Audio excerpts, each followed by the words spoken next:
The following is a presentation of the Matt Talk Podcast Network.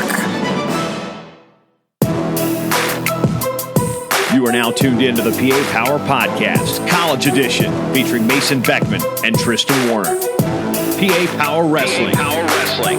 Pennsylvania is wrestling.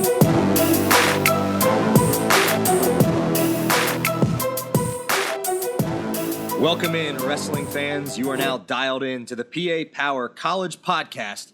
As Jason Bryant of the Matt Talk Podcast Network said, I'm Tristan Warner, joined by my main man, as always, Mason Beckman, a.k.a. Beck Diggity. Mason, what's going on, buddy?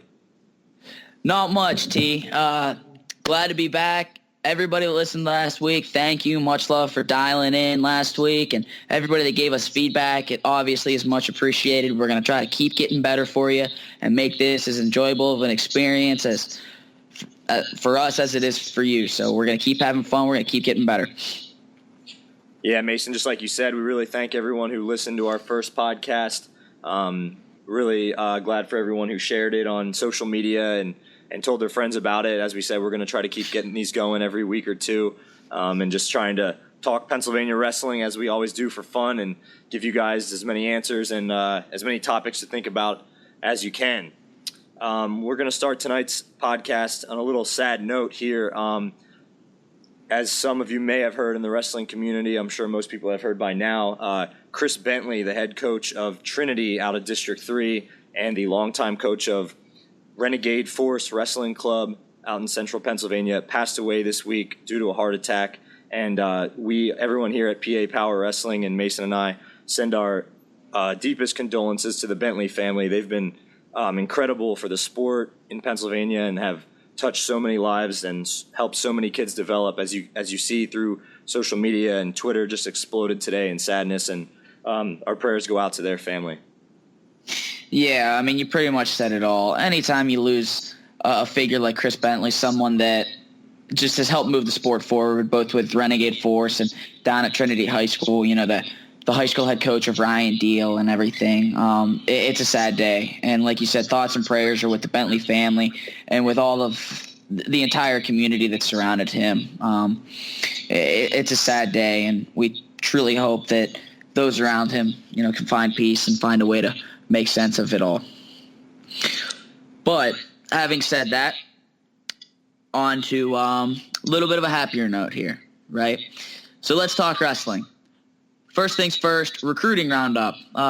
Few big name guys, Pennsylvania natives, made their college decisions, you know, made the decision as to where they're going to spend the next 4 to 5 years of their lives this week. T, why don't you start us off, man? Yeah, Mason, just to start off the recruiting roundup, Doug Zapf, one of the first commitments we saw this week, 106-pound AAA Pennsylvania state champ from Downingtown West. He made his commitment to University of Penn, and that's a big pickup for the Quakers and the lightweights. Like I said, state champion. And one interesting thing to note about Zapf is, a 106-pound state champ as a junior. And some people may scratch their heads at that. And even, 10, 15 years ago, people might think 106 as a junior, is that guy going to be big enough to fill out the 125-pound weight class? There's no 118 like there used to be. I honestly think the way the sport is evolving these days, there's no night before weigh-in like there used to be. There's just a 1 hour weigh-in. Guys are cutting less weight these days. I think that's a good pickup for them. I think someone who's going to be about maybe a 113 pounder in his senior year, that's a perfect size to wrestle 125 for his career. So obviously a talented wrestler and a good pickup for Penn. Yeah, I mean, number one, the talent with Doug Zapf obviously is there. 106-pound AAA state champ, state champ in Pennsylvania, let alone in AAA. Kid's good. The talent is there. His ceiling's definitely high. I've actually seen Doug this summer, about a month ago. He's a lot bigger now than he was a few months ago. My guess would be he'll probably wrestle 120 this coming season and try to build himself in the weight room and everything, try to build himself into being a college 25. But I think you made a really good point about the way college wrestling is trending as far as guys don't necessarily cut as much weight, and it's more about if you're good, you're good. You look at Jordan Oliver moving up his final year at Oklahoma State from 33 to 49, didn't cut nearly as much weight. And obviously Jordan Oliver is an exceptional talent, but the point is, if you're good, you're good. And his results were very similar. He was able to, wrestle a lot more freely and not have to worry about cutting weight.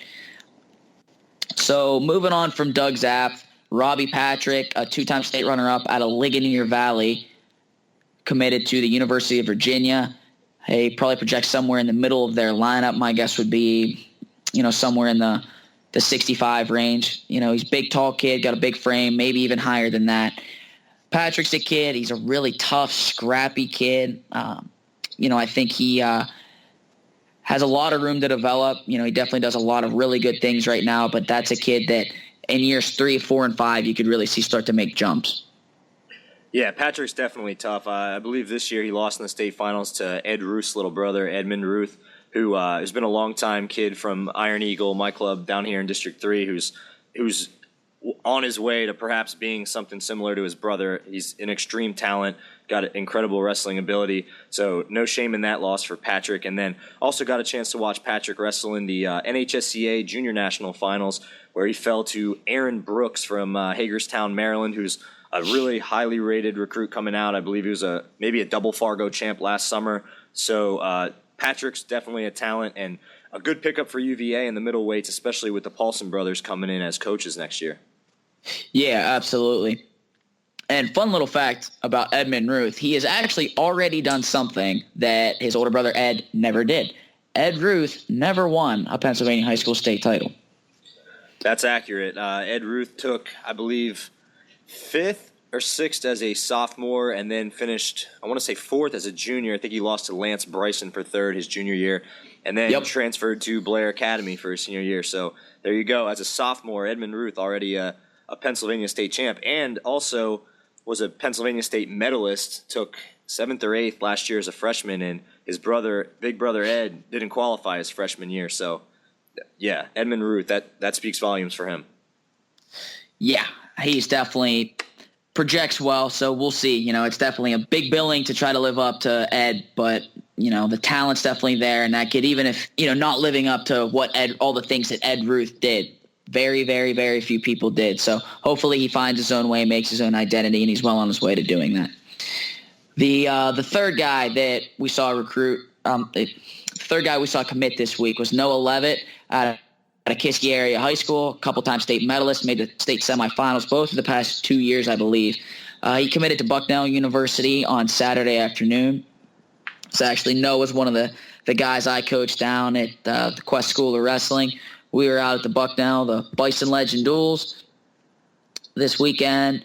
Got some good wrestling. Our team finished 2nd, and then Noah, about an hour after the rest of us taking off to go home, the Kiski guys stayed for camp and checked my phone and got the notification. So exciting. It's a good pickup for the Bison.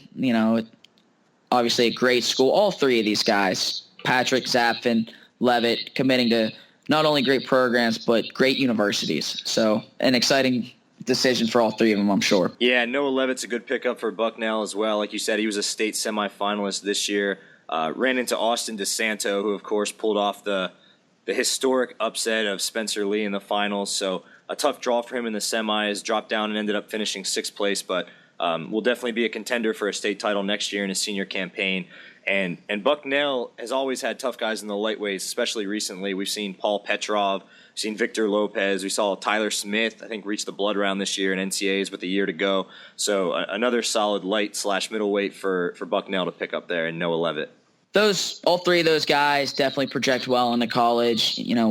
Levett, lighter middleweight, maybe a 130, maybe even a 125 early on into a 33, potentially a 41 if he gets big. Like we said, Patrick through the middle, a little higher on the middleweights, and Doug Zapf at 25. So to kind of play off of that, rolling right into 125, next season at the college level, Pennsylvania natives, guys that wrestle for Pennsylvania schools, got some pretty big names here, guys to watch out for that we've all seen before, maybe some guys that you haven't seen. Why don't you get us started off, T?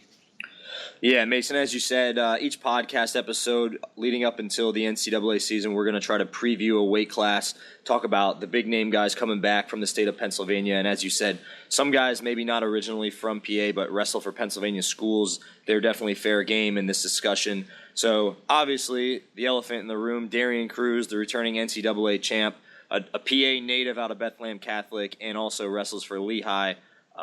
Obviously the top dog at that weight. Also, Zeke Moisey, a former NCAA runner-up, coming back after an injury and a redshirt year from West Virginia. He's also out of Bethlehem Catholic. These guys former teammates. So those are two front runners.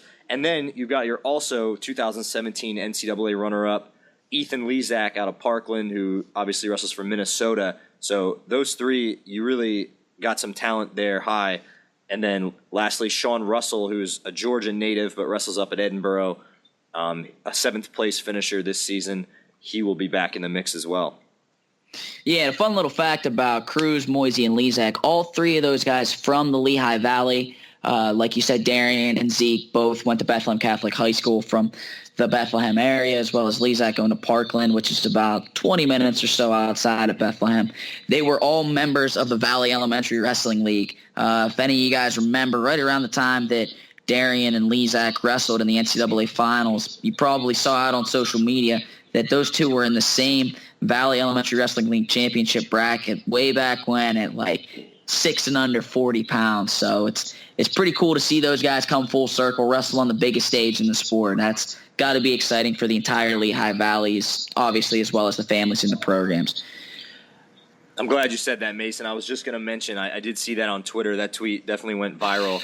And that has given me a whole new perspective, I must say, when I watch youth wrestling, middle school, elementary, whatever you want to call it, or even high school. I'm looking at the brackets. I'm looking at these kids wrestling each other, and a lot of them are really good kids, and Pennsylvania is so deep with talent. I'm just sitting there thinking when I watch these little kids wrestle, like, what if 15 years down the road these two are wrestling in the the NCAA finals or something crazy like that? And obviously, like you said, these things do happen. So I'm glad you pointed that out, and some extreme talent in Pennsylvania that clearly showcases that.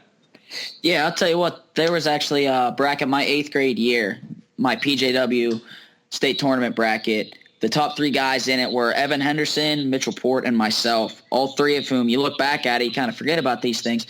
All three of us ended up being multiple-time Division I All-Americans, so came a long way from that little old War Memorial Arena in Johnstown all the way to the biggest stage in NCAA wrestling, with Mitchell Port making the finals a couple of times and all three of us getting the opportunity to wrestle on Saturday. So it is amazing when you dig back through some of these elementary level brackets, the things you dig up, some of the matches you see. It's amazing.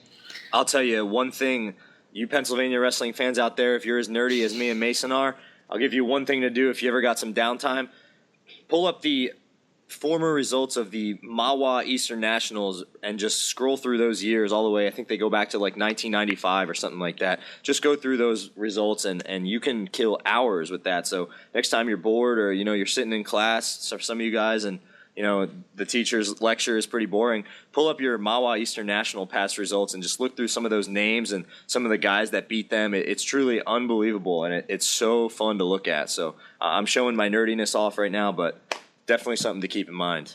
Hey, believe me, I did the same thing, so I can't really talk. So some other guys, maybe not, well, a couple more Pennsylvania natives. Dalton Macri, who we had on last week, made the transfer, made the move down to North Carolina, going to be competing for Coach Coleman Scott, Tony Ramos, the Tar Heels down there. So Dalton, former NCAA qualifier, he's got 3 years of eligibility left, looking for big things out of him as a Tar Heel. Sean Russell, not a Pennsylvania native, but wrestles up at Edinburgh. He's a guy who's made the national tournament. He's got some good wins under his belt. Russell's a guy that's consistently about a top 15 guy in the country, and I'm sure the Fighting Scots, Coach Flynn, they're looking for him to climb that ladder, get himself in a position to wrestle on Friday night and Saturday at the national tournament. Connor Schramm, a little bit of a wild card. He spent some time last year at 25, then moved up to 133. Not really sure where he's going to fall next year, but wherever he does go, if it is 125, he comes back down, or if it is up at 133, which we'll talk about next week, he's going to be a force to be reckoned with. Was an All-American at 125 a couple of seasons ago in New York City, actually with a win over Darian Cruz. Schramm's a guy that's proven he can compete at the highest level. And then you talk about elephants in the room. The last guy on this list, Penn State starter last year, been a lot of talk surrounding him, Nick Suriano. Yeah, Nick Suriano, a New Jersey native originally from Bergen Catholic. He's at Penn State, had an incredible year last year as a freshman, had just one loss to Thomas Gilman going into NCAAs. And, I guess unless you consider that injury default in the Oklahoma State duel, But, as everyone knows, injured the ankle, was about to weigh in. He was all set into the NCAA bracket as a 3 seed, didn't end up competing. Clearly, it didn't hurt Penn State's team score as they had 5 champs and easily ran away with the title. But Suriano, everyone thinks, poised to make an incredible run his sophomore year, maybe a top contender to win the weight class, and still is, really. But, we've been hearing some rumors that he's maybe considering a move to Rutgers. Mason, why don't you give us what you've got on this topic? So from talking to multiple people close to the situation or people that are well-informed within the sport of wrestling, apparently from what we've been told, Suriano, since about the end of the school year, has been training at Rutgers, hasn't been seen very much in Happy Valley. There are some reasons that have been cited as to why the move would be made for Suriano. I know one of that is, and understandably so, we've all gone through it. You get homesick as an 18, 19-year-old kid. Didn't grow up very far outside of Piscataway, very far outside of the Rutgers campus at Bergen Catholic. He wants to transition into MMA, post-college wrestling. Training out at Rutgers allows him to train with Frankie Edgar to make that transition into MMA a little bit easier, maybe do some training, some cross-training on the side. There's talk of him wanting to move up to 133, which at Rutgers fits their lineup, fits their needs well. Penn State, their lineup, if you kind of go through it, with Corey Keener coming in, probably projecting at 133 this coming season, Cortez moving up to 41. Again, those are both, things that are kind of expected, what you hear in the rumor mill. But from the look of things, Penn State would be best served with Suriano down at 25. There's been a lot of talk of him wanting to move up to 133. I'm sure that would play into it. So, come whatever may, I'm being told it's a 50-50 situation right now. One is every bit as likely as the other, but would definitely be a huge loss for the Nittany Lions if it does come to be. Pennsylvania wrestling fans, Penn State fans in particular, be heartbroken to see him leave and head back to that state out east that we shall not name.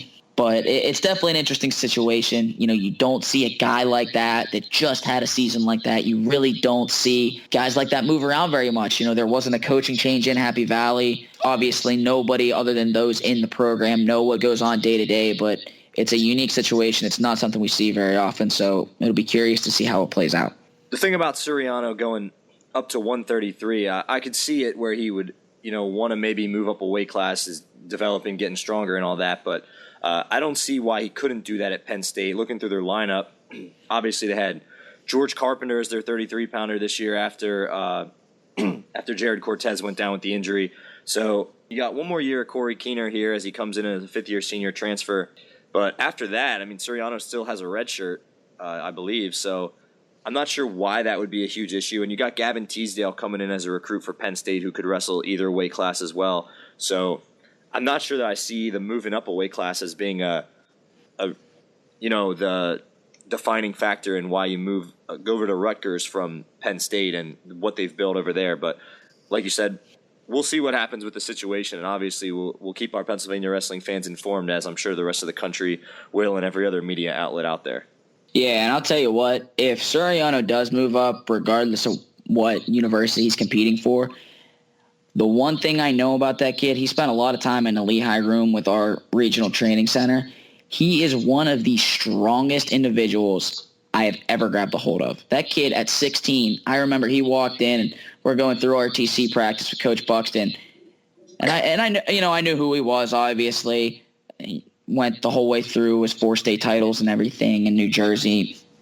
But the first time I grabbed a hold of that kid was kind of like, holy smokes. So if he does move up, I can say, obviously, talent-wise, the wrestling is there, and horsepower will not be an issue. So I'm sure wherever Suriano ends up competing, weight-wise, school-wise, he's going to be right there in the conversation, putting himself in a position to wrestle on Saturday night at NCAA's. You alluded to it in the beginning of the podcast as we were just talking about moving up in weight classes and the trend when we were talking about Doug Zapf, how, guys are moving up these days maybe more frequently than they would have in the past. And And we might see a perfect example right there with Suriano. You take a look at him and you might think he looks too small to be a 33-pounder, but with someone with that much talent, it's just a matter of months before, you get in the weight room, you put on that little extra weight, and before you know it, he's a top dog at 133 too. So it'll be interesting to see what happens with the Nick Suriano situation moving forward here. Yeah, for sure. And he's a guy that, along with the rest of the Penn State roster, man, they put on a show. They're entertaining to watch on the mat. That said, there are some guys that are every bit as entertaining off the mat in one way or another as they are on the mat. In this day with social media, some of these guys, you get a chance to really catch a glimpse into their heads, into their senses of humor, what they do day to day away from the mat. And I know from some of my teammates, friends of mine, I know you're the same way. We've run into quite a cast of characters on Twitter and Instagram and things over the years. So I'll tell you what, who do you think? Give me your rundown.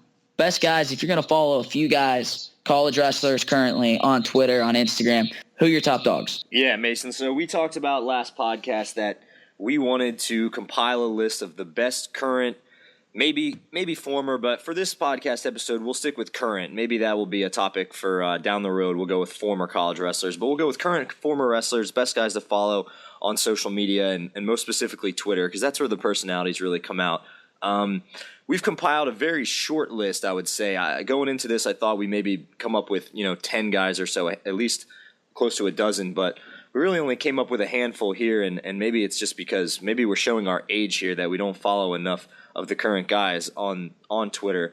But to start with, and we alluded to it last podcast, Hayden Hidley, at Hoagie Hidley. I think that Twitter handle pretty much says it all. That kid is one of the funniest kids I've followed, and like I said, I've known him for a long time. He's a funny kid and definitely someone worth following on Twitter. I don't want to, give away too much of his firepower there, but worth a follow. A lot of Hoagie tweets, a lot of Purdue tweets, a lot of tweets talking about Lewistown bridges and the bridges in Mifflin County. An absolute a must follow on Twitter, Hayden Hidley. Yeah, Hidley's a great one. He's got a unique sense of humor. And another guy that he actually interacts with quite a bit on Twitter, guys that are from the same areas, Ryan Price, a teammate of mine out at Lehigh University. His Twitter handle, Price is right. And I got to tell you, I really do. I think Price had the tweet of the year last year. So to give a little background on this, Ryan wrestled Mark Hall in the semis at the Southern Scuffle, was winning that match pretty much the entirety of it. It was a close match the whole way, don't get me wrong, but Price is up 3-1. They're inside of a minute left and gets cement mixered and pinned. Okay. As we all know, Hall goes on to win the Scuffle. Price takes a third. Fast forward to the Lehigh Cornell duel. He's wrestling Brian Robuto. It's a match I believe was tied at the time. It's late in the third period. Robuto gets in on a shot. They get rolling around. Maybe Price hung on a little bit too long. Maybe Robuto clamped in the right spot. Whatever it was, ends up in a neutral fall. Price loses. About an hour after the dual meet, I'm scrolling through Twitter. Price tweets out, "Hey, does anybody want to wrestle a great match for about 6.5 minutes and then pin me? Because clearly I'm down." I really didn't think in 140 characters or less somebody could make me laugh as hard as I did at that. But I lost it. Yeah, Price is hilarious. I'm also looking at his Twitter right now, and I've noticed he's had the same tweet pinned to the top of his profile since October 17th of 2016, actually my birthday. So good job, Price. Is it still the Frederick Douglass one? That's correct. It's a four-square picture here of 3 different random black and white either paintings or old photographs of Frederick Douglass, and you got Price himself in the top right corner. I guess I just gave it away. The point of the tweet says, "Only one is the real Frederick Douglass. Guess which one it is." So I guess I just gave away the answer. So shame on me, but Price in the top right corner with the similar hairdo, making the same facial expression. Pretty funny tweet there from Price. He's definitely one of the top guys to follow as well.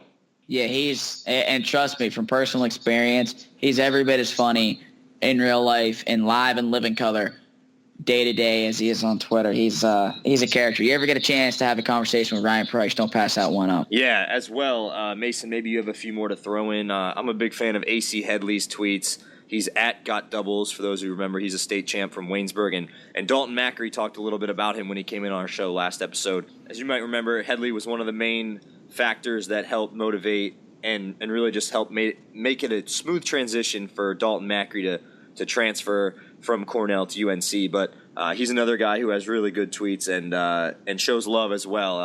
I think I get some love from him on Twitter as well, so that always makes me more inclined to promote him as well. Yeah, and there's always some hidden gems, man. You go out, you spend some time on wrestling Twitter, you see some truly funny things. That's one of the beauties of our sport. Say what you will, we are not short on personalities. Yeah, you got that right, and that's something that maybe, in this day of social media and internet and communication that goes around, is you might not have been able to know things or see things like this 10, 15, 20 years ago. You didn't know what the big guys in your sport were like. You didn't get to see their personality so much unless, they got interviewed or something like that. So it's really cool to follow these guys, see what they're up to, and see what kind of sense of humor they have. Some of them are absolutely hilarious. And the last one I got to throw out, I'll probably sound biased here, maybe catch some flack for this one, but my brother at TC Warner 10. He's right up there with Hayden. These two are absolute clowns, actually good friends, and if you're a fan of the Nike Air Monarch dad shoe, just Google image what that is. I'm sure if you don't know what it is, he's a big proponent of those. Pretty much should be sponsored at this point. He went viral on Twitter for taking a picture on the NCAA Division II Wrestling Championship podium, pointing down to his shiny Nike Air Monarch dad shoes. So you can see some tweets about those. You'll see some funny stuff on there, and somewhere deep on my Twitter back there is actually a speech he gave for his college sports management class, making a sales pitch for why you should buy the Nike Air Monarch. So he's also worth a follow at TC Warner 10. Yeah, like you said, T, your brother TC Warner at TC Warner on Twitter. Great guy to follow, always entertaining. Maybe a little bit underrated, flies under the radar, but definitely worth hitting him with a follow. Rolling on, a little bit of maybe more of a historic discussion here. Well, maybe not crazy historic, but conversation that's always interesting, always kind of fun to have. Best Pennsylvania guys, specifically, to not win a national title since the year 2000. Most of these guys, actually all these guys, at least that I have listed, are Division I guys. There are some wrestlers over the years that, if you've ever been to the NCAA tournament, if you've ever been part of it, had someone that that competed at that level. The thing I always like to say is people talk about how tough a national tournament is. They talk about how good the guys are that All-American and win titles, which is absolutely true. But do you want to know how hard it is to win a national title, how hard it is to be an All-American? Don't look at the guys that are able to do it. Look at the list of guys that were never able to win a national title. Look at the list of guys every year at the national tournament that don't stand on the podium. That right there really snaps into perspective just how hard it is to do something like that once, twice, however many times. So with that said, Tristan and I, you and I, we both threw together our list of guys that, to our memory, whether it was we saw them growing up as kids or we heard stories about them, the best guys to never win a national title. The first one for me, for obvious reasons, coming from the Lehigh program, he was somebody that I grew up watching. They actually had a movie made about him called Veritas, John Trench. He's a 3-time All-American out at Lehigh, 2-time national finalist, losing to the likes of Cale Sanderson, which literally everybody did, and Damian Hahn in a match that, if you haven't seen it, check it out on YouTube. Trench is winning that match wire to wire, gets lateral dropped in the last 10 seconds to lose that match. About as much of a heartbreaker as you can. And then fell in the semis his senior year to Sean Stender of, I think, Northern Iowa. Yep, Northern Iowa. And Trench likely would have been a 4-time All-American, but he lost his freshman year due to an eye injury, detached retina, which, if anybody remembers Trench, actually seen him compete, he wore those kind of trademark rec specs that were actually stitched right into his headgear. So Trench, a guy that was it was 3 for 3 in being an All-American, 2-time national finalist.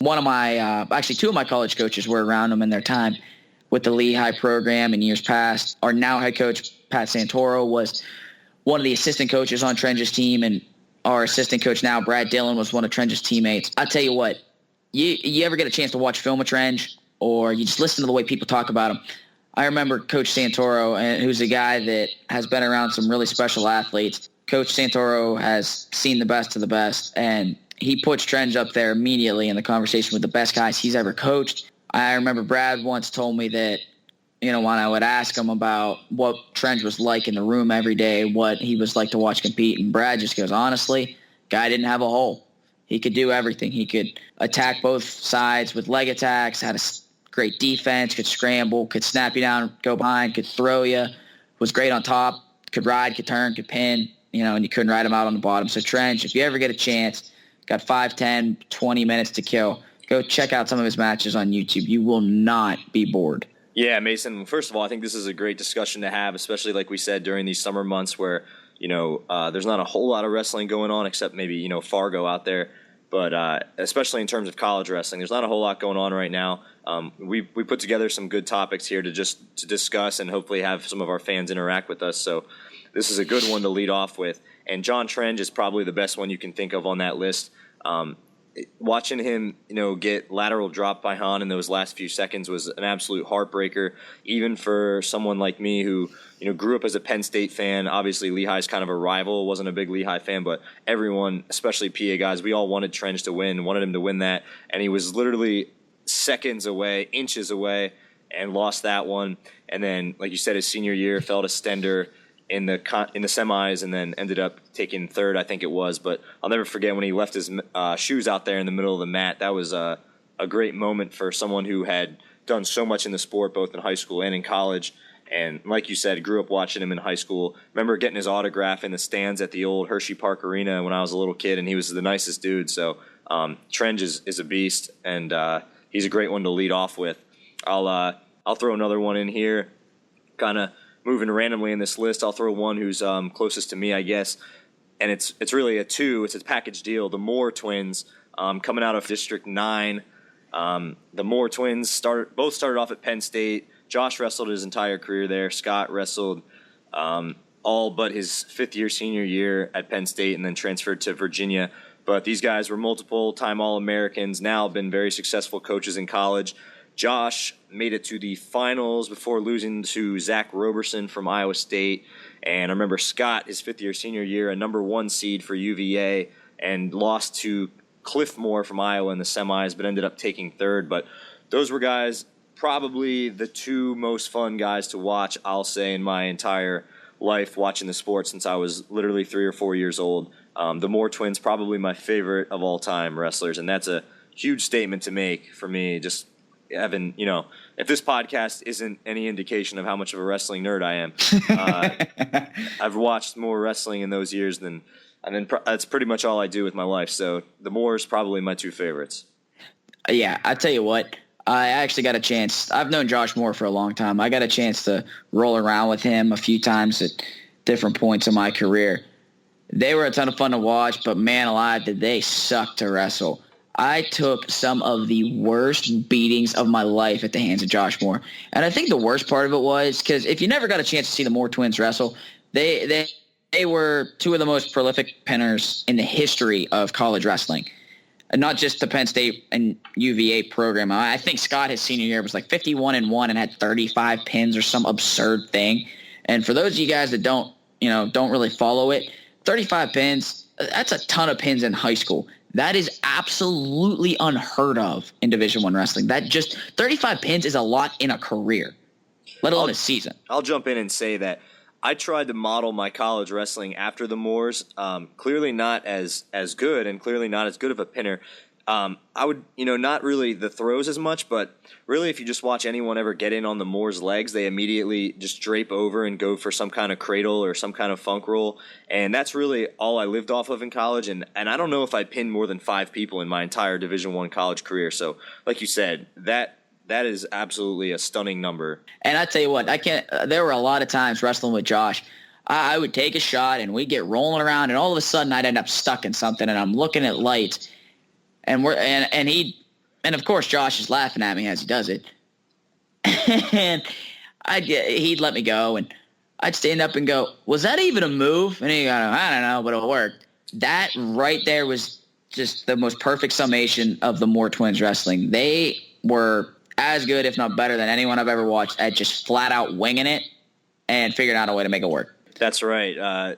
Any YouTube video you want to pull up of the Moors, you know they're going to be hitting some kind of crazy moves, and you know they're going to be in for a battle.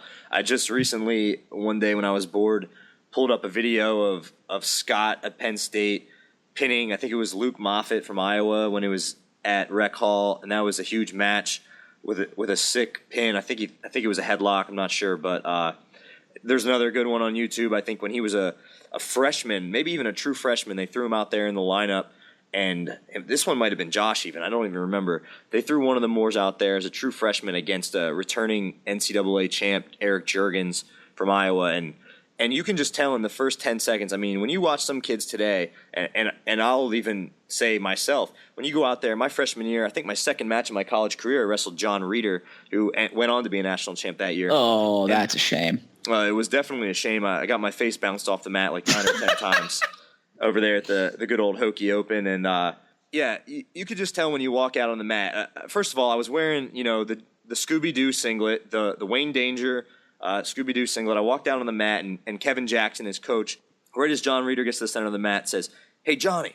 He turns around and he says, "He's wearing a Scooby-Doo singlet." And I was like, thinking in my head at the time, as if you need to make me any more intimidated as an 18-year-old kid walking out there to wrestle John Reeder. Thanks, Kevin Jackson. I really appreciate that. Just burying my self-esteem at that point. But anyway, it got tech-falled. Wasn't a fun match, but my point of the story was that just the way you walk out there when you're about to wrestle a guy like that, it's pretty intimidating. And to watch, I think it was Josh Moore just walk out there against Eric Juergens, and in the first 5 or 10 seconds, it's almost a fist fight. He's just clubbing him in the head, and they're pushing each other off the mat. And to watch a true freshman go out there in Carver Hawkeye, and just, I think it ended up being a 1-point match or something close to it, and just wrestling that hard against Eric Juergens, I had even more respect for him rewatching that than I did, just looking at the results of the box score. Oh, they were just outright brawlers. So to kind of stick with that theme, the Moore twins kind of in the same vein. Chris Flieger was a Loyal Sock high school graduate, won, I think, 2 state titles in high school. Flieger's junior year of high school actually got, not to bring up bad memories, but would have won 3 state titles, but he actually slammed a kid in the, not intentionally, just lost him, lifted him, got the way high up, lost him on the way down. And I remember hearing the stories that was one of the only times that sometimes guys stay down on slam calls that it's a little questionable. From every account, that kid did everything he could to walk back to the center, and Flieger he had been too busted up. But moral of that story is that Flieger was a slam call away from winning 3 state titles in high school, was a 2-time national runner-up at Purdue. And if you talk about someone, one of the best guys I've ever watched on top, he was just downright brutal. He would get a single wrist ride in, and he was about as indifferent as could be. He would just rip your arm off. He pretty much put you in a decision where he would go, okay, you got 2 choices. You can either rip your arm off or you can go over. Every now and again, somebody would choose to rip their arm off. And when Chris really proved, no, I actually am willing to rip your arm off, most people went over. So Flieger, in addition to that, he was a great pinner, obviously being that good on top. He was a thrower, could score in all sorts of really fun, high-flying, and exciting ways, along with his leg attacks, his short offense. You ever get a chance, go look Chris Flieger up. Again, a guy that you just will never be disappointed by watching him wrestle. The show that he put on in the Dapper Dan his senior year is one that Pennsylvania wrestling fans still talk about. So Flieger, definitely up there with the best guys, not even just Pennsylvania guys, the best guys to not win a national title, period.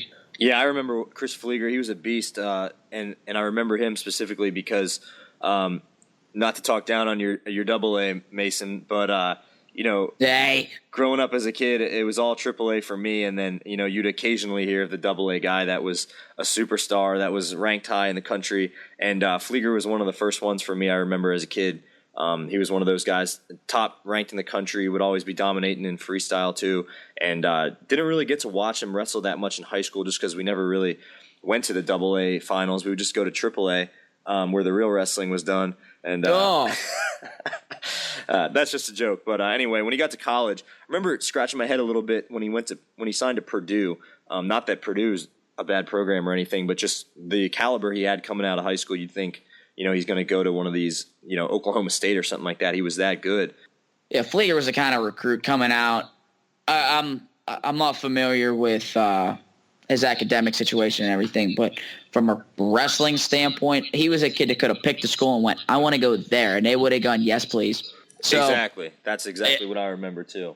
Yeah, Flieger was a guy, you ever get a chance to watch film of him, he was fun.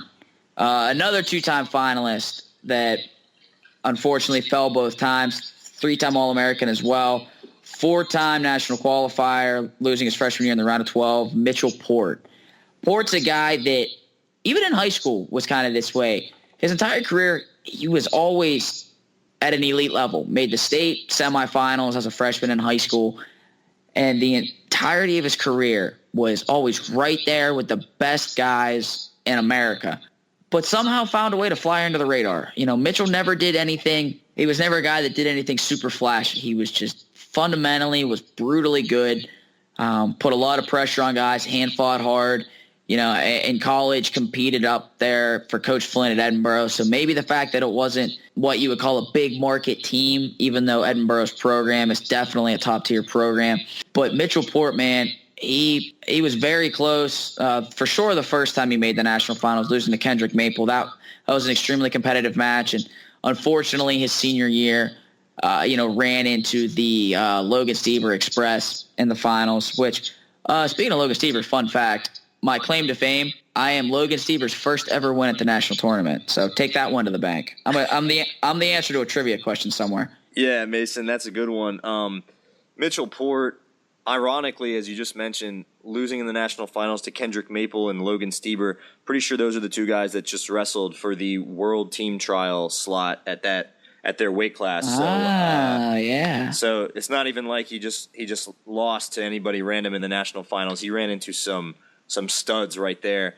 And as you said, three-time All-American. Aside from that, I've known Mitchell forever, since the time we were pretty much little kids wrestling at NLWC, Nittany Lion Wrestling Club. And Mitchell was always one of those kids, like you said, really fundamentally sound. You would just look at him and you'd think, oh, he's my partner. That's going to be a nice, easy match for me. And growing up, I was the little chubby kid who was probably like 20, 30 pounds heavier than Mitchell. And I would be counting lights, as you said. He'd be throwing me all around, putting me on my back. So, Port, like you said, always one of those guys who you look at him, not flashy, really good fundamentals, always had like a good front headlock, and was really good at riding on top. Had an incredible career, was just short of a national champ, but Port's a stud and did huge things for Edinburgh, and it seems like he's doing really good things coaching there now too. Yeah, and I got to tell you, Mitchell Port is in the top 5 all-time of best hairdos to ever make the national finals. He might be number 1, actually. That mullet was just fantastic. And I think the funniest memory I have of it was a teammate of mine, Lake Gardner, wrestled him. I don't remember which national tournament it was, but it doesn't matter. So Lake wrestles him, and the match didn't go well. I know that. And it comes off, and Lake gets to cool down then, kind of give him some space, let him calm down. We're sitting there talking, go, what'd you think? Having a conversation about, what he needs to adjust for the next match and the contees. And I just couldn't help myself and went, I got to ask, how was the mullet? Lake looks at me and goes, I got to tell you, it was fantastic. He definitely conditioned. So, Mitchell Port, form, function, everything, one of the best hairstyles to ever come through college wrestling. Say what you will about the mullet, Mitchell Port made it work. I got to throw one more Port story in while we're at it. Mason, I believe you were on this team with us. Maybe not. You might have been with Quest, but we were down at Disney Duels one year. Mitchell Port was our one, and I'm doing the quote sign with my fingers here if you can't see. Mitchell Port was our 112-pounder at Disney Duels one year. Probably weighed 140. It was a +5 weigh-in, so he sucks down. He makes 117, and we went to Golden Corral and a couple other restaurants in that night. And by the first or second day of the tournament, Mitchell weighed at least 140, maybe 145. Wait, was this the year that we were all with Premium? I think it was. Was with Premium because we were wearing white singlets.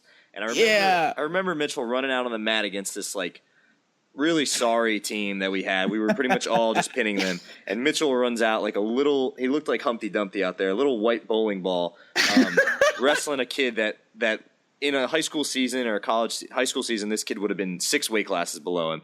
And it was almost embarrassing. Like, we were laughing, but I almost felt bad for the kid because Mitchell was nearing 150, and this kid couldn't have weighed more than 110 soaking wet. But that was one of the funniest things I've ever seen. Mitchell just running out on the mat, prancing out there like a little white bowling ball, just messing up the competition down there in Disney, but outweighing the competition by at least 30 pounds. Oh, yeah. He gained so much weight at one point, he just curled up and napped on the couch in the hotel room for like 4 straight hours. He put himself into a food coma more than once on that trip.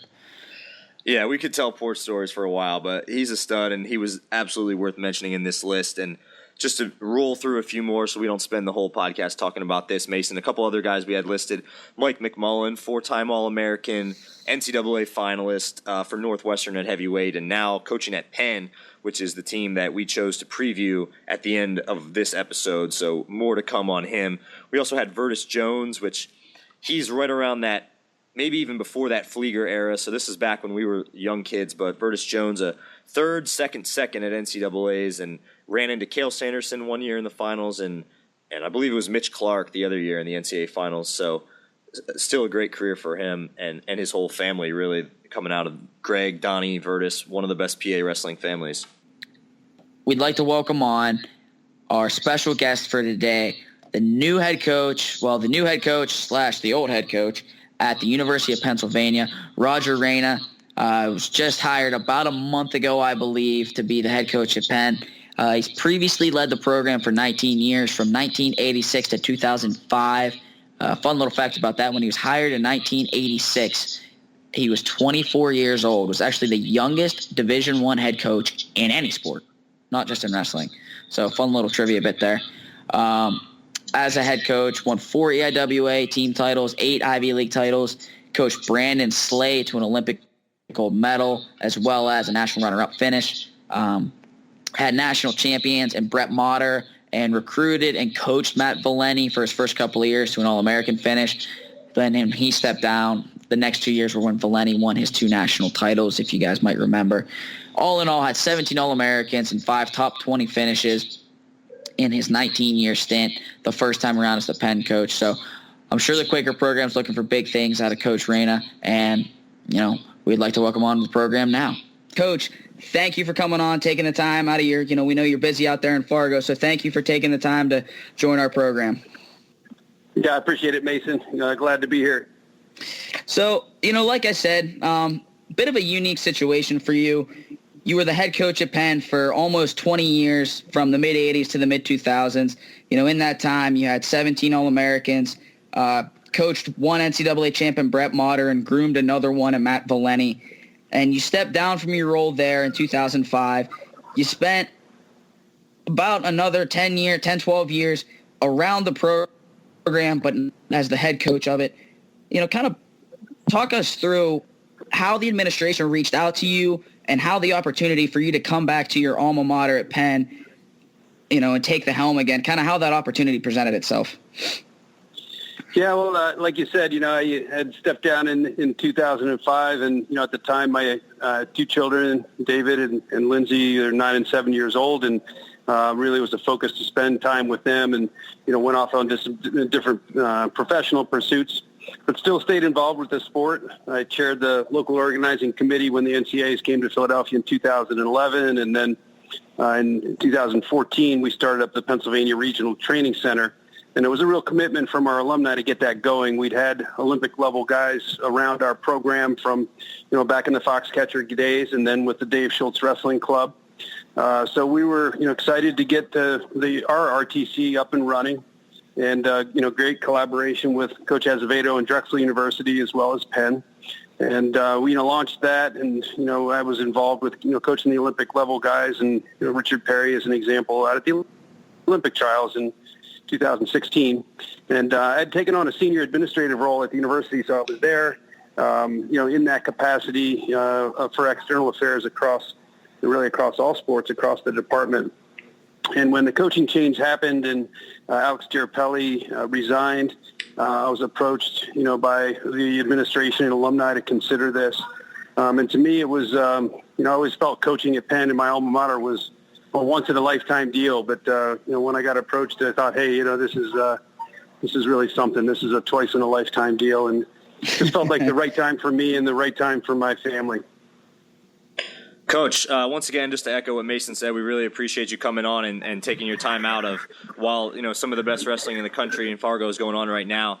I just wanted to ask, you started at Penn in 1979 as a freshman there, as a student, and you've really never left the program. In a day and age like this, especially where, even today we saw now Eric Guerrero made the change over to Oklahoma. You stayed loyal to Penn this entire time. What does that say about just your commitment to the University of Penn and how much you love being a part of the Quaker family out there? I think it's a really good question. I think we have a really special community, around Penn wrestling. It's always felt like a family to me. Back from, really some of the people that were, kind of the pioneers of the sport of wrestling in Pennsylvania, Austin Bishop, who coached at Penn in the 30s and 40s and had unbelievable teams. He was the head official at the Olympic Games back in the day and actually started the program at Wyoming Seminary. At the high school program, that room bears his name. So, and then Don Fry, who had wrestled at Penn State and captained their NCAA championship team back in the 50s. He was the coach at Penn, and some great teams in the 60s and 70s. And then Larry Lockley, another Pennsylvania native who, was an Olympian and was my coach at Penn. And, just to be part of that legacy is really humbling. It's really an honor. And then the teams that, that we had that moved into the national rankings and, in the 90s and 2000s were really some tremendous teams. And that community has really, continued the legacy and continue that feeling of community. So it's a really special group of people to be a part of. And, again, like I said, to have a second opportunity to help lead this is it's really an honor. It's really humbling, and it's tremendously exciting. Yeah, so, you mentioned a lot of big names in different eras in that conversation there. And I know that we've talked, but you and I have talked before about you spent time with Dave Schultz. Obviously, you coached Brandon Slay to an Olympic gold medal. Just for Slay to make his Olympic team, he had to go through a fellow Penn coach and Brian Dolph. And all the different guys that you've been surrounded by in your competitive and coaching career. How have they all kind of influenced you as a coach, as an administrator, and just as a mentor for the kids that you have around the program now? Yeah, I appreciate that question because it really gives me a chance to, talk about what a wonderful set of learning experiences I've had from each of those people. I got to know Austin Bishop personally and Don Fry and, of course, Larry Lockley being my coach. And, Dave Schultz is someone who's very special to me. I mentioned my son's name, Dave. It's after Dave Schultz. And as we were starting to move our teams into the national rankings, Mason, Dave Schultz was someone who gave me personally, and technically and tactically confidence that we could take things to whole new levels. And in fact, really kind of planted a seed of what happens if we don't limit ourselves at all. And we, set a goal, towards no limits. And Dave kind of, I think, approached his wrestling career that way, a lot of things that way, and was just such a masterful technician that, it's a tremendous opportunity to learn from. But, more than the technique, in addition to the technique, was this idea of, being able to reach for the highest heights. And I think that, that spread throughout our team, throughout our program. Brandon is an example. Brian Dolph is an example, as you mentioned. Another person I'll mention who was a great help to me and mentor to me was Jim Humphrey, who was the head Olympic coach, in the 88 games. And Jim was involved with our program, and very helpful. And a lot of things that we teach today came from Jim Humphrey and Dave Schultz. So, it's really pretty cool to be able to pay that forward, to other people, the next generations. And we remind our guys that, this is where it came from. And, it's a great honor. It's also really great technique that works. So it's fun to put in. Coach, you talked about, obviously all the coaches that you had in your day and the guys you coached with, guys who have had great influence on you as a wrestler and as a coach. Looking ahead to your team now and to the future, you've obviously concocted a pretty good coaching staff here going forward. Brian Pearsall, an NCAA qualifier for Penn State, down with the lightweights. You got Chase Pammy, NCAA finalist, 2-time All-American, as a volunteer now in the middleweights, and then Mike McMullen up top, who's a 4-time All-American and an NCAA finalist as well. And then not to mention in the regional training center, you guys have athletes like BJ Futrell and Richard Perry. Just talk a little bit about, how these guys have come together as a coaching staff and what you're looking forward to in the future out of them to help lead this program. Yeah. So, keeping Mike McMullen on staff, retaining Mike through this transition was really important to us, and we're really pleased. He's a tremendous professional, represents our program extremely well, connects with the kids extremely well. Of course, Pennsylvania native from the East End and wrestled at Wyoming Sem. To have him back here in Pennsylvania is terrific. And he's just a pleasure to work with. We're really working well together and enjoying it. And adding Brian Pearsall, who, as you mentioned, wrestled at Penn State. He was on 3 NCAA championship teams, for Kale's squads. And, to have that experience, I think is terrific. Interestingly, he went through a coaching change himself as an athlete. So he was recruited initially by Troy Sunderland, and then Kale came on board. So, in a way, he's experienced a coaching change in his career, and I think that's going to be important for our guys to understand and him to be able to relate to. And then Chase is a tremendous competitor and a wonderful technician. He's got some techniques that I think, in some areas he's probably the best in the country, perhaps the best arm thrower in the country, and in some other areas I think very creative. And so he brings a lot to the table as well. A couple more guys that you didn't mention. One is Dan Valamont, who's one of our regional training center athletes and a 2-time high-placing All-American at Penn State. Hopefully you guys are getting the Pennsylvania theme through the staff here a little bit. That's what we like to hear. But Dan on board, and, obviously, freestyle All-American, Olympic trials place winner. And then one other person we didn't mention who's instrumental in all of this is Matt Valenti, who's on the athletic administration at Penn, but he also continues to work with our Pennsylvania Regional Training Center. He's still very active on the mat, helps with guys, in individual basis and RTC practices, and just a tremendous competitor, technician, coach. So it's really a good group. We're very fortunate to have all this talent together to pour into the guys on the team. Yeah, so, Coach, you touched on Matt Valenti still being around in an administrative role, and that kind of helps play into the one thing I was curious about. I know coming from a program like I did at Lehigh, where academics and athletics are both huge parts of the recruiting process and the student-athlete's day-to-day life, and then obviously at Penn, that's not one of the best schools in America. It's one of the best schools in the world.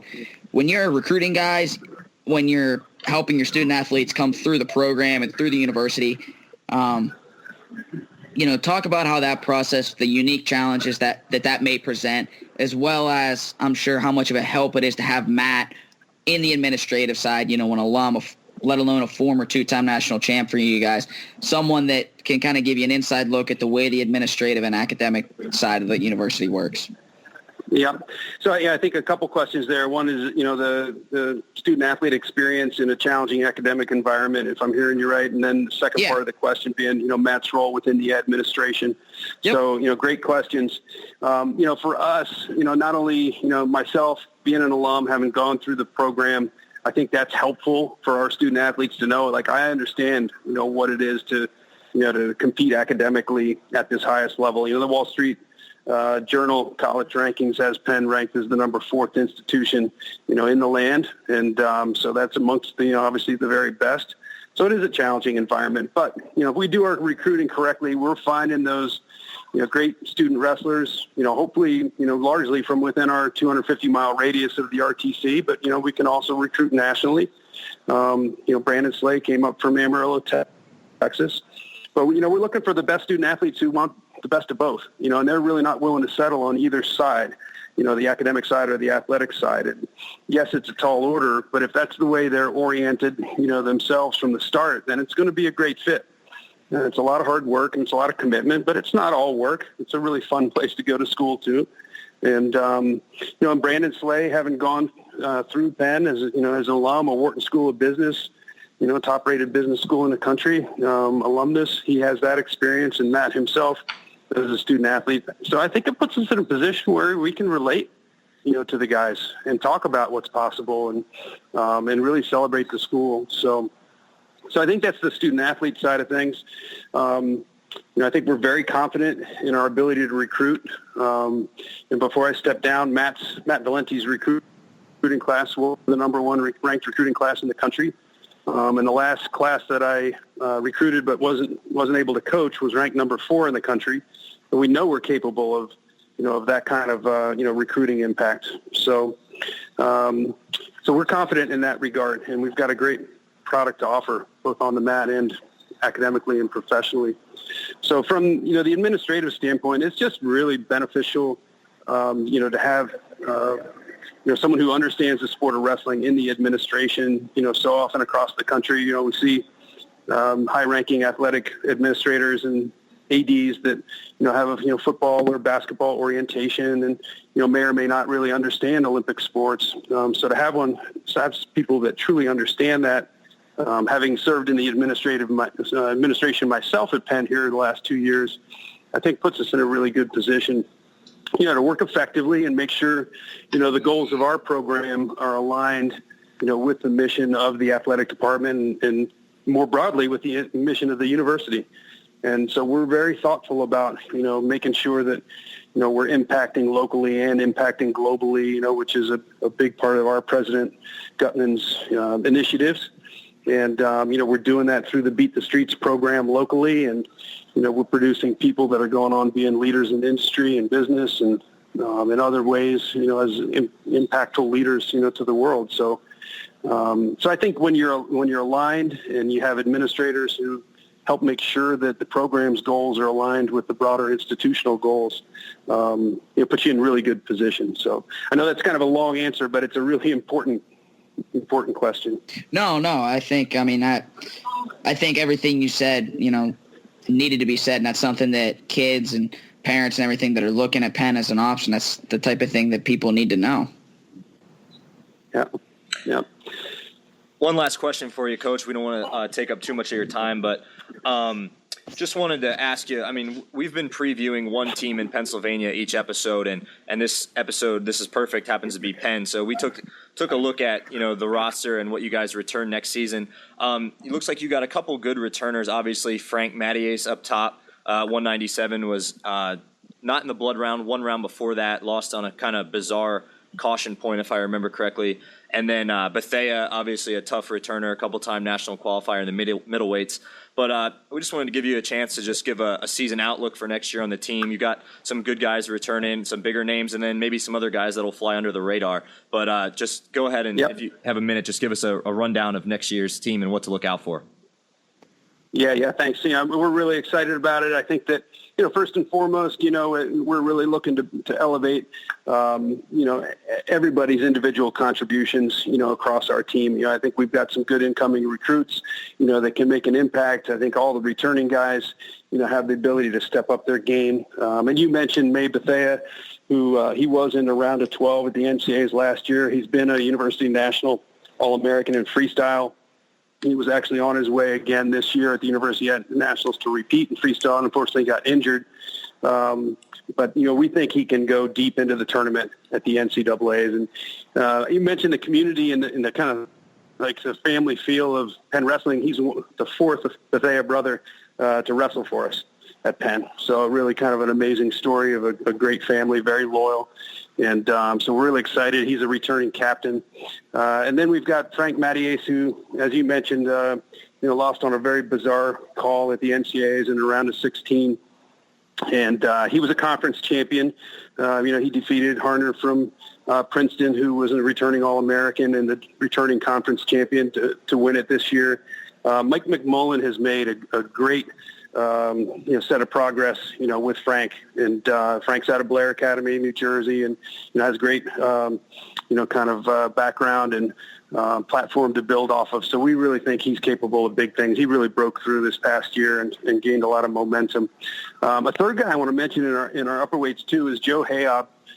Joe's an NCAA qualifier, winning matches, and he's from Ohio originally, and he's really capable of doing a lot of things. I think, he may be kind of under the radar right now, but we also think he can do things at the national level. Joe Oliva is a 149-pounder. He's a returning captain. He's just one of those guys that just does absolutely everything right. A coach couldn't ask anything more of him. He's a rising junior, and I think can really make some headway for us in the conference and get himself to the national stage as well. And I think we've got some other guys that have come along, that are really can come along. And but like I said, the main thing for us is we're looking for everybody to step their game up across the board and welcome these new recruits into the family. All right. Well, hey, Coach, thank you so much again for taking the time, with everything, all the hectic stuff going on out in Fargo. Thank you for taking the time to talk to us and, give us your vision for Penn wrestling moving forward. You bet. I appreciate it, guys. Hope the whistles in the background weren't too distracting, but it's definitely an exciting, floor scene at Fargo, and the Pennsylvania guys doing really well here as always. Yeah, and hey, obviously we're all excited to see that, and moving forward, the best of luck to you guys this coming season. I appreciate it. Thank you both. Thank you. Coach. So thank you to Coach Reina for coming on the program, taking the time to talk a little bit about his process of coming back into the head coaching position there, and kind of his vision with the new coaching staff and everything, and where they hope to take the Quaker program in the years to come. So that said, Penn seems like the logical thing to do is the team we're going to preview for this 2017 season for our episode today. Like I said, like we've talked about before, they have a new coaching staff, mainly new coaching staff. Coach Reina, who we just had on the program, Brian Pearsall, Pennsylvania native, wrestled at Penn State, came over from Army West Point, was coaching there for the past couple years. He's on staff now. Chase Pammy, who was an All-American out at Cal Poly, has made the trek east. He's on staff now. Mike McMullen, who we mentioned earlier in this podcast, is a 4-time All-American national finalist at Northwestern, a Lehigh Valley native, actually, from Easton, Pennsylvania, wrestled at Wyoming Seminary. So 3 of these guys on staff are Pennsylvania natives, Reina also being a Philadelphia area native and Penn alum. Great coaching staff, and I'm sure all 4 of these guys are looking for big things in the 2017 season. Yeah, Mason, like you said, and we're glad to have Roger Reina on. Great interview. Really solid coaching staff from top to bottom. You got Pearsall, who was a local District 3 guy from me out of Warwick High School. He was always a really tough kid in high school and then made a lot of strides at Penn State and was a really solid guy in their lineup. Hard to not get better when you're wrestling guys like the Altons and, all the guys that Penn State had in those light middle weights around the time he was there. Chase Pammy, NCAA runner-up for Cal Poly in the upper middle weights, and he's a guy that was still doing some freestyle just recently and was really close to making a world team a few years. And McMullen, like we said, the 4-time All-American and NCAA finalist for Northwestern. Top to bottom, that's a pretty solid staff. And looking ahead to their team next year, not a team that has a ton of big names returning next year, but definitely a few big-name guys and a couple solid recruits that we've already seen committing. We talked about Doug Zapf, a PA state champ, AAA, 106 pounds for Downingtown West. He's going to be going there next year, and we'll obviously look to fill out the 125 weight class. Jake Hendricks, also a Wyoming Seminary guy, so he wrestles in the national preps, a national prep placer and a Greco World Team member. He's in the upper middle weights, and then some of the big-name guys coming back. Obviously, Mason, you want to take a look through the rest of their lineup for next year. Yeah, so Frank Mattiace is definitely, you almost have to say, the biggest name they have returning. 197-pounder, Blair Academy product out of New Jersey. Mattiace is a guy that at every age has competed at a high level. Really hard guy to score on. Always puts himself in a position to win matches. Mattiace is a guy you could definitely see wrestling Friday night, Saturday at the national tournament. May Bethea, another guy through the middle, has had some good wins throughout his career at Penn. Sure, they're hoping to see big things out of him next year. So those are really their 2, flag bearers, so to speak, for this season. Younger brother. We have a younger brother on this roster of somebody else we talked about today. Jake Lezak, the little brother of Ethan Lezak, who is a returning national finalist from the University of Minnesota. Jake Lezak will be in contention to start at 133 next year. The Parkland product stayed closer to home than his big brother did, so that's always interesting. You see his brother split up, but Jake Lezak looking to potentially be in the 133 spot. Going to be some new faces in the Quaker lineup. Like you said, they got some pretty high-level recruits coming in. And if you go back and look at past results from when Coach Reina was there in years past, not to mention just knowing Brian Pearsall, Chase Pammy, Mike McMullen, the competitors that those guys were and are, you may not have the biggest names in America on this team yet. And I say yet because there are a few recruiters better than Roger Reina. But you may not have the biggest names in America on this team yet, maybe not the shock value of some other teams.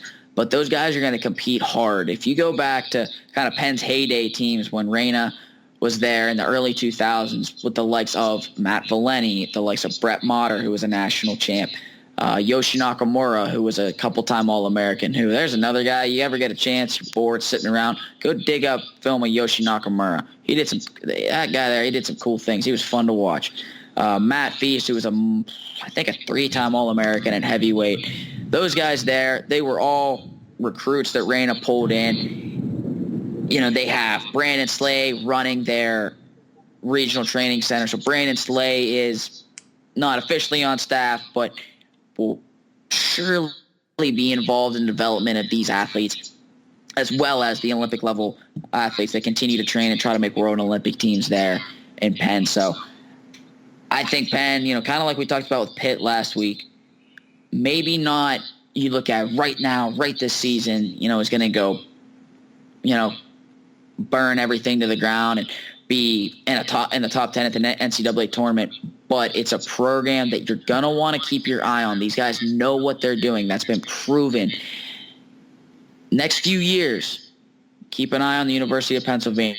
They're coming. And you've already seen Reina's influence in the month that he's been there with Hendricks, a Cadet Greco World Team member, Doug Zapf, a state champ. Both of those guys committing. So big things definitely to come from the Penn program, not just this coming season, but in the years to come.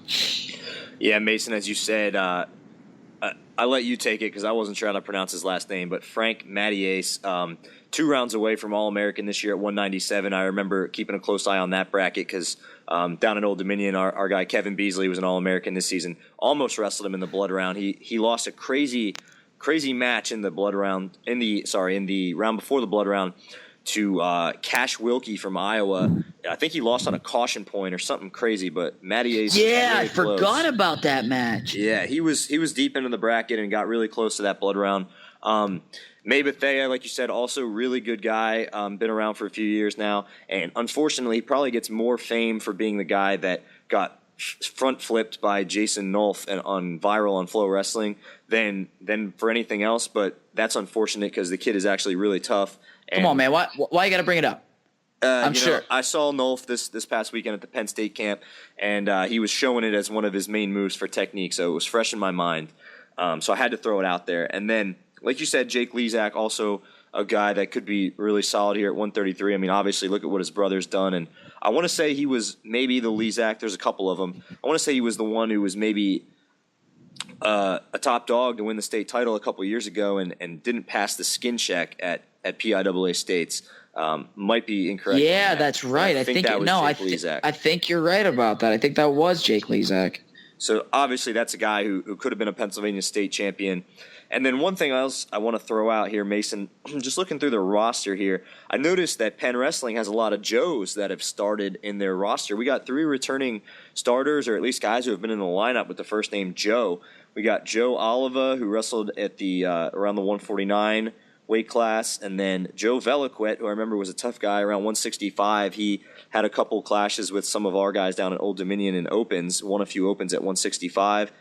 And then lastly, we had Joe Hayob at 184, who was also a guy that was in the lineup. So a couple of Joes to keep an eye on for Penn next year as well. Maybe average Joes? Well, I guess they're probably hoping to be above average Joes. I'm thinking they might be above average with this coaching staff that Penn has concocted. That's stuff, but hey, the average Joe's dodgeball team did make one of the better Cinderella runs, as well as put together one of the best comebacks in history of sports. So, hey, not a bad comparison in my mind. I agree with that. I think they recoined what it means to be an average Joe. So we'll see if these Penn middle/upperweight Joes can have the Cinderella story and take down Globo Gym in a similar fashion. One more pertinent topic here that has just arisen in the last few days.